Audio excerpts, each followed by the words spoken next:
Mais pourquoi ce chat ressemble-t-il à un envoyé de Belzébuth? Les miennes ne ressemblent pas du tout à ça. C'est une affiche d'éducation populaire. Je vois bien, mais même les gens du peuple ont déjà vu un chat. Enfin.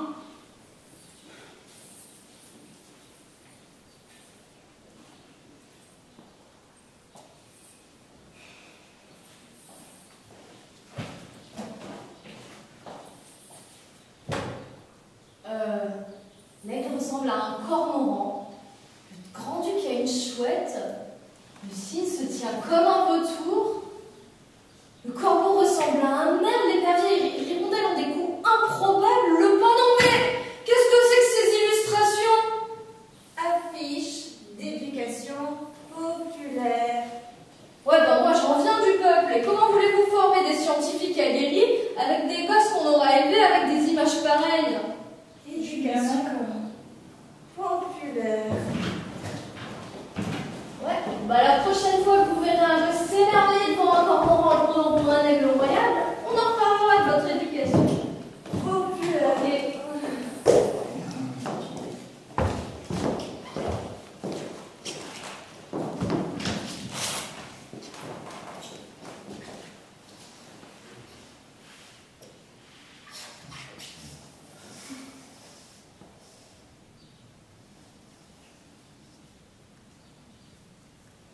Laure ?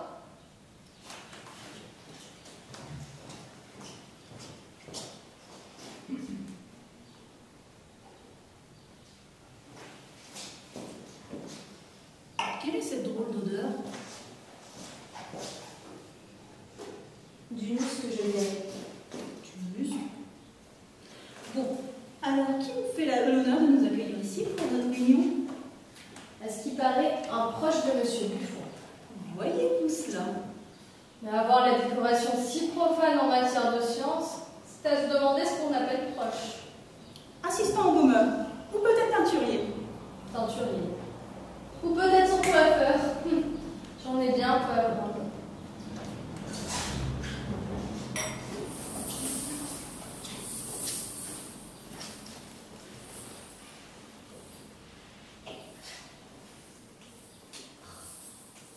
Laure, s'il vous plaît.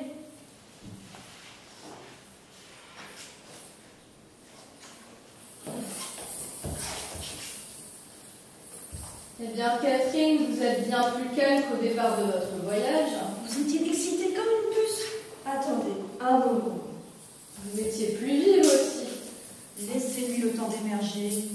Le voyage a dû être épuisant. Elle était plus vive, hein, vraiment. Le corps n'est pas vif, mais l'esprit, croyez-moi.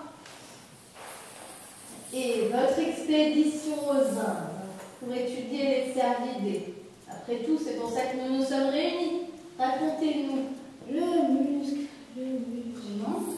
J'ai découvert que certaines races d'antilopes étaient élevées pour la production de muscles. Et j'ai réorienté mon expédition en ce sens, éprouvant des fascinations pour cette glande très spécifique qui sécrète ce parfum sans équivalent dans nos sociétés.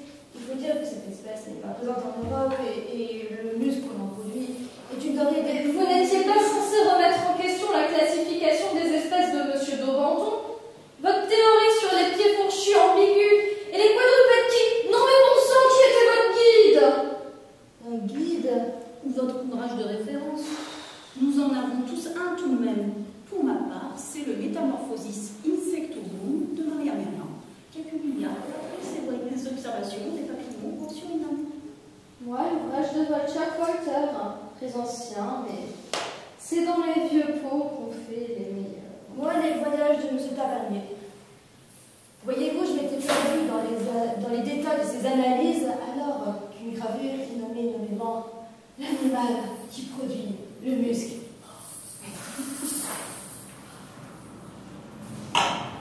Eh bien, cette réunion risque d'être compliquée.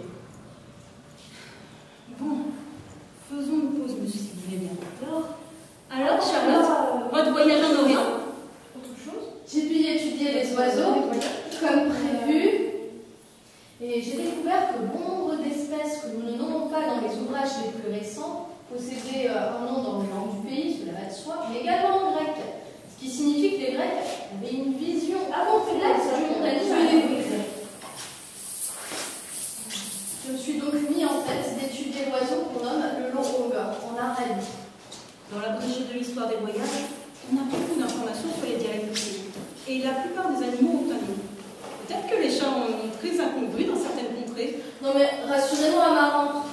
Vous n'avez pas fait votre voyage dans votre appartement à étudier les félins? Ne deviez-vous pas partir en Afrique? Mais si, j'y suis allée, rassurez-vous. D'ailleurs, on y trouve des insectes particulièrement intéressants. Leur société, puisque le mot ne me paraît pas inapproprié, est bien plus riche et plus complexe que la nôtre. Chaque espèce a ses métiers, sa hiérarchie, ses rôles, etc. Vous parlez de société, mais il n'existe pas des insectes solitaires? À dire vrai, bien peu en Afrique, à l'exception de quelques coléoptères.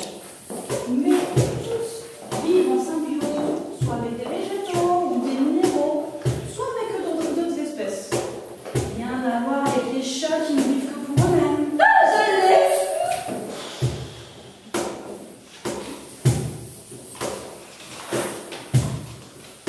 Le musc, c'est connu par le parfum qui porte son nom, est un animal ruminant à pieds fourchus. Dorenton avait raison alors? Mais lui parlait de pieds fourchus à cornes creuses. Normal, c'est un texte de Monsieur Dufour.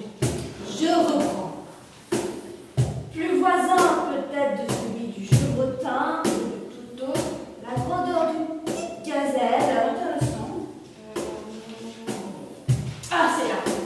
Le mâle seul produit le véritable musc. Et ce parfum n'étant exalté et en grande quantité que dans le temps de rue. Non mais joli texte, ok, Monsieur Buffon est exhaustif, mais vos observations à vous?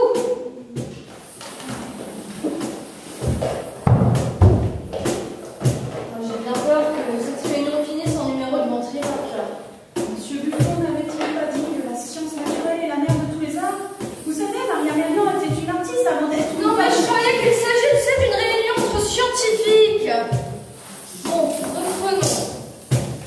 Le long, disais-je, une sorte d'utard du play, avec des couleurs proches des bécasses qu'on trouve en Europe, une queue tombante comme celle d'une perdrix, bref, une petite merveille.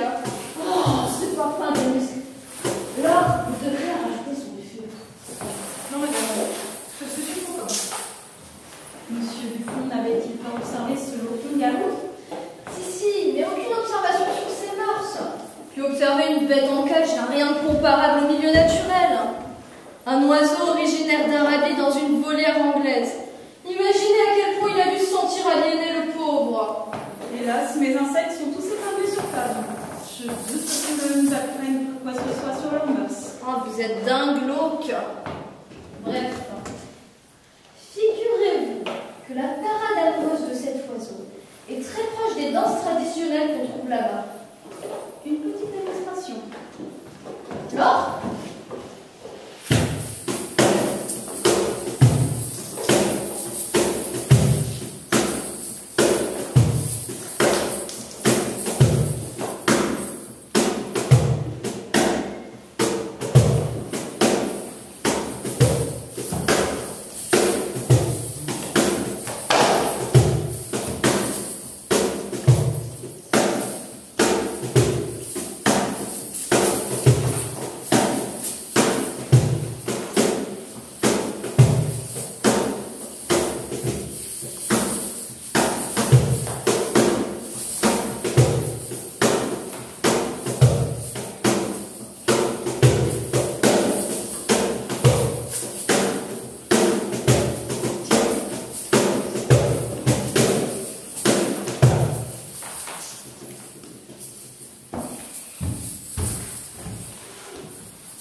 la médecine ayurvédique.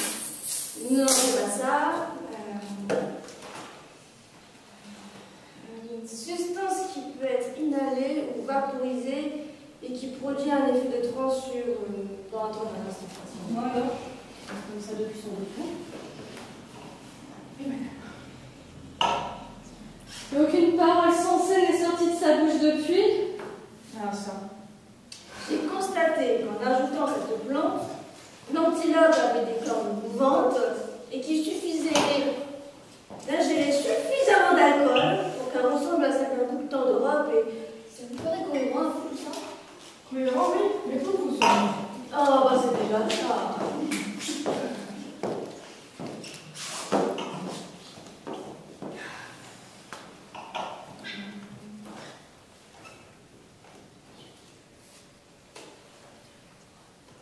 Le gourou Chanani Turan de Vidola n'a pas son pareil pour séparer les mixtures de... non, c'est pas ça non plus. Oh, mais vous savez, hein, les invités ne sont pas si indifférents aux arts d'après tout. Hein. Mais pourquoi laisser le droit de parole à une cancre pareille? Que voulez-vous, les voyages sont épuisants pour certaines. Avez-vous lu l'ouvrage de l'âme des bêtes? Je ne me souviens pas le nom de son auteur. Dilly, Harrison et Boswell. Mais le titre complet est De l'âme des bêtes, où après avoir démontré la spiritualité de l'âme de l'homme, l'on explique par la seule machine les actions les plus surprenantes des animaux. Ah, 776. Je l'ai lu, oui. Cet ouvrage ancien fait beaucoup référence à Dieu. Il y a des réflexions très intrigantes. Les auteurs lient l'homme et l'animal en partant du principe que le corps n'est qu'une machine. Les comparaisons sont pertinentes. D'un certain point de vue, il ne nie pas les sentiments d'amitié et de désir chez les chiens et en tire des conclusions à notre échelle, prouvant ainsi que la machine agit selon des considérations sentimentales, ce qu'on pourrait qualifier d'âme. Non mais j'ai des doutes sur le point de vue trop religieux de ce texte. Ces bondieuseries n'ont rien à voir dans un ouvrage d'analyse scientifique. Croyez-moi, ces considérations n'ont de sens que dans nos mythologies chrétiennes, car dans les religions païennes de la plupart des pays que j'ai traversés, l'homme et la nature et l'animal y sont intégrés. Le corps n'est pas opposé à la nature de la sorte, donc Notre vision serait étriquée et partielle selon vous? partiel et partial. Voyez plutôt. Là,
Mais Charlotte a raison. D'autant qu'il considère l'esprit animal, enfin, il considère que les sentiments et les passions font partie intégrante de l'esprit animal et qu'au contraire, l'âme est là pour les contenir, les réfréner. Puritanisme mal placé, séparer les sentiments animaux des sentiments de l'âme. l'évidence, il est des similitudes entre les danses dites orientales et celles que je qualifierais de tribales. Si de nature, le mouvement s'inspire, et dans le cas qui nous intéresse, celui du monde animal, il est clair qu'une classification qui aurait la géographie en référence serait peu fantasme. Si les coutumes sont différentes, l'identité corporelle est liée aux espèces, au naturel et non au culturel. C'est votre carnet, oui, on sait. Vos réflexions sont intéressantes. Donc, vous liez le culturel au monde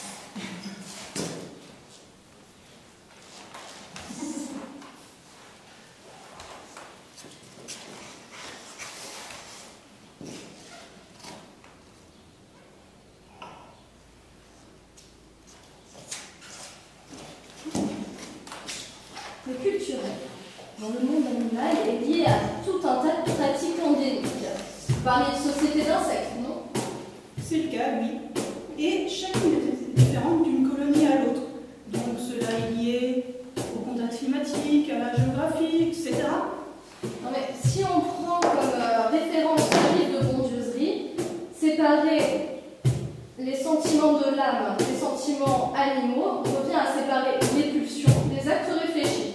Et la constitution d'une échelle sociale et de rôles précis dans une colonie d'individus est bel et bien quelque chose de réfléchi, ordonné, régi. La question ne se pose donc même pas. Chez les oiseaux, la notion de famille est très différente d'une espèce à une autre. Mais en même temps, on trouve des facultés bien spécifiques chez des espèces différentes qui partagent un lieu de vie similaire. Moi, je trouve cela cohérent. Bah non, c'est même terriblement évident. Mais alors pourquoi voyager alors qu'il me suffirait d'observer mes champs par exemple pour... Non, sérieusement? Là, je voudrais rajouter un peu de muscle. Franchement, regarde. Vous êtes... Moi aussi, je vous adore. Il ne reste que le corps au final. Cet automate, cette machine guidée par l'instinct, l'âme ou toute autre chose que la philosophie tente d'éclaircir. Je ne crois pas. Vous ne croyez pas quoi? Que tout ceci manque de muscle. Non mais